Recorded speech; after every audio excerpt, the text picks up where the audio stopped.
La sainteté de Dieu incarne le mystère de sa grandeur. Elle nous pousse à le contempler avec émerveillement, alors que nous commençons à comprendre ne serait-ce qu'un peu de sa majesté. Ésaïe fut un témoin direct de la sainteté de Dieu dans sa vision décrite dans Ésaïe 6. Bien qu'Ésaïe fût un prophète de Dieu et un homme juste, sa réaction à la vision de la sainteté de Dieu fut de prendre conscience de sa propre nature pécheresse et de désespérer pour sa vie. Ésaïe 6, 5.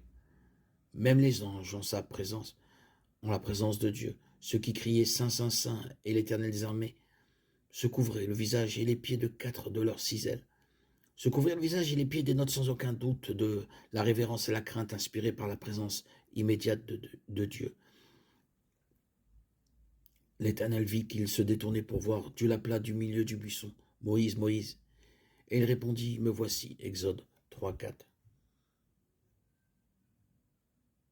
Les séraphins se tenaient couverts comme s'ils se cachaient autant que possible, en reconnaissance de leur indignité en présence du Saint. Et si les séraphins purs et saints manifestent une telle révérence en présence du Seigneur, avec quelle profonde crainte devrions-nous, créatures polluées et pécheresses, nous approcher de lui?